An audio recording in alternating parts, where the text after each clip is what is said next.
नमस्कार दोस्तों कुछ कहानियां ऐसी होती हैं जहां आप एक रास्ते पर निकलते तो हैं अपनी मंजिल तक पहुंचने के लिए, लेकिन वो रास्ता आपको कहीं पहुंचाता नहीं है, बल्कि आपको गोल गोल घुमाता रहता है तब तक जब तक कि आपका दिमाग जवाब ना दे दे।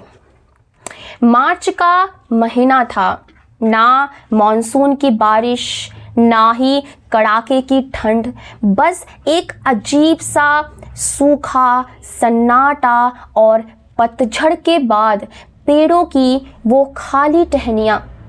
आज जो कहानी मैं आपको सुनाने वाली हूँ वो 3 दोस्तों की कहानी है, विराज, साहिल और अर्नव।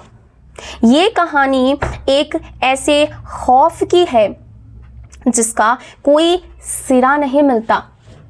वीडियो शुरू करने से पहले ऐसी ही हॉरर और मिस्टीरियस वीडियोस को देखने के लिए चैनल को हमारे सब्सक्राइब कर दीजिए और बेल आइकन ज़रूर दबाइएगा। चलिए अब ये सफ़र शुरू करते हैं। विराज, साहिल और अर्नव, ये तीनों मुंबई के एक ही कॉलेज में फाइनल ईयर के स्टूडेंट्स थे। एग्ज़ाम्स अभी अभी ख़त्म हुए थे और सबको एक ब्रेक चाहिए था। विराज के पास उसके बड़े भाई की पुरानी सफ़ेद होंडा सिटी थी, जो उसके भाई ने उसे नई गाड़ी लेने के बाद विराज को कॉलेज आने जाने के लिए दे दिया था। विराज ने प्लान बनाया कि चलो महाबलेश्वर चलते हैं। उसने कहा कि भाई मार्च का एंड है, ऑफ सीजन की वजह से वहाँ होटल्स के जो दाम है, जो प्राइस है, वो भी बहुत कम मिलेंगे। कम बजट में अपनी शानदार ट्रिप हमारी हो जाएगी और रास्ता भी एकदम खाली मिलेगा। सब मान गए। शुक्रवार की रात ठीक 12:15 बज रहे थे। विराज ने गाड़ी अपनी बिल्डिंग की पार्किंग से बाहर निकाली। अर्नव ने पिछली सीट पर 2 ट्रॉली बैग्स और चिप्स के कुछ पैकेट्स रखे और खाने पीने का सामान रखा, जबकि साहिल आगे वाली सीट पर बैठ गया। उन्होंने एक्सप्रेस वे पर गाड़ी चढ़ाई। मार्च की रात थी, हवा में एक अजीब सी खुशकी थी। विराज ने खिड़कियां थोड़ी सी नीचे कर दी। जैसे जैसे वो शहर से दूर जा रहे थे, हेडलाइट की तेज रोशनी में सिर्फ उड़ती हुई धूल और सूखे पेड़ जो है वही नजर आ रहे थे। घाट का रास्ता शुरू हो चुका था और सन्नाटा इतना था कि इंजन की आवाज़ भी किसी शोर की तरह लग रही थी। रात के करीब 2:30-3 बज रहे थे। घाट के घुमावदार रास्तों पर सन्नाटा इतना गहरा था कि सूखे पत्तों के गिरने की आवाज़ भी साफ साफ सुनाई दे रही थी। अचानक साहिल ने विराज से कहा, भाई गाड़ी ज़रा साइड में लगाना, वॉशरूम जाना है मुझे। विराज ने थोड़ा चिढ़ते हुए कहा, अबे ये घाट का इलाका है, थोड़ा आगे पेट्रोल पंप पर जाकर के वहाँ रुकते हैं। पर साहिल ने जिद की कि नहीं भाई, बिल्कुल ही कंट्रोल नहीं हो पा रहा है, बस 1 मिनट लगेगा। विराज ने गाड़ी एक पुराने विशाल सूखे पीपल के पेड़ के नीचे रोक दिया। मार्च का महीना था, पेड़ पर एक भी पत्ता हरा भरा नहीं दिख रहा था, फिर सिर्फ सूखी टहनियाँ थीं, ऊपर की तरफ किसी के हाथों की तरह फैली हुई थी। साहिल गाड़ी का दरवाज़ा खोल करके बाहर निकला।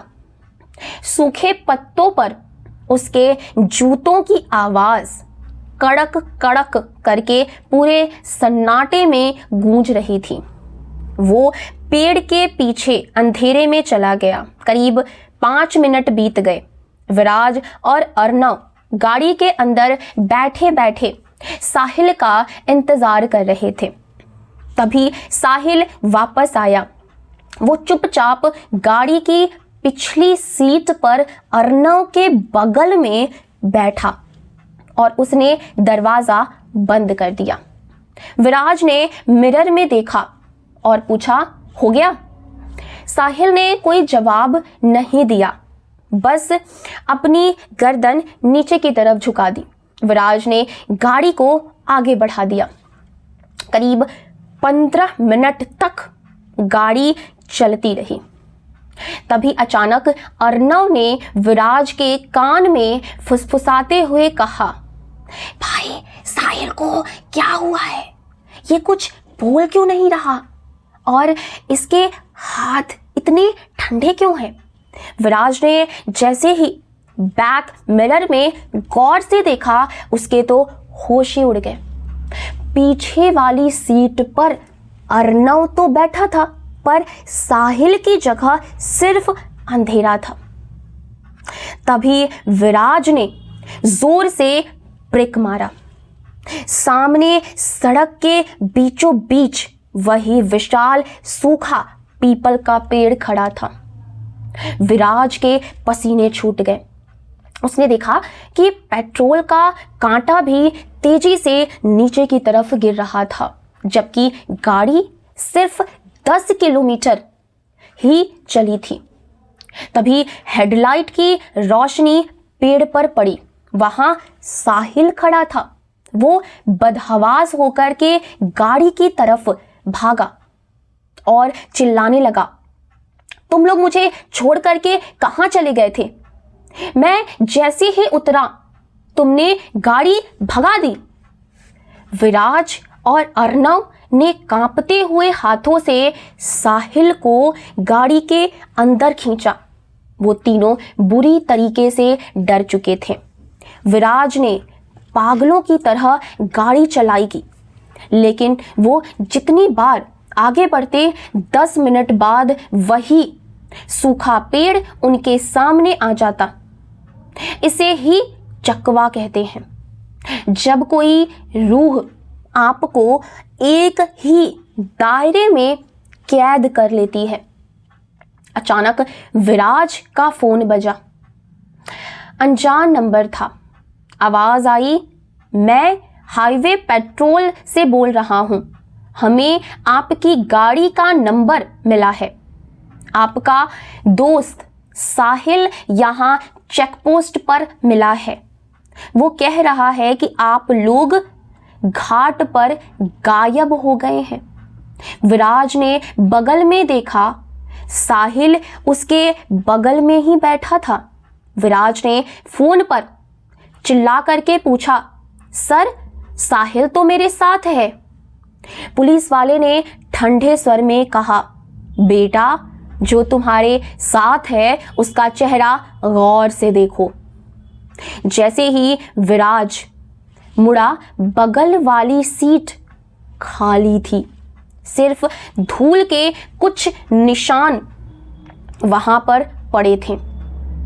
अब सुबह के 5:30 बजे जब सूरज की पहली किरण घाट पर पड़ी, तब जाकर वो रास्ता खुला। वो तीनों आज भी उस रात को याद करके कांप जाते हैं। वो कौन था जो गाड़ी में बैठा था, और वो रास्ता उन्हें बार बार वही क्यों ला रहा था? इसका जवाब आज भी किसी के पास नहीं है। मार्च की उन सूनी रातों में जब हवा में सूखापन बढ़ जाता है, तो याद रखिएगा, हर रास्ता मंजिल तक नहीं जाता। कुछ रास्ते आपको वहीं वापस ले आते हैं जहां से मौत शुरू होती है। वीडियो पसंद आई तो वीडियो को लाइक करिएगा, शेयर करिएगा, चैनल को ज़रूर से सब्सक्राइब करिएगा। हम मिलेंगे अगले वीडियो में एक नई स्टोरी के साथ। तब तक अपना ख्याल रखिएगा और मेरा इंतज़ार करिएगा। सतर्क रहिएगा। Bye bye. Take care.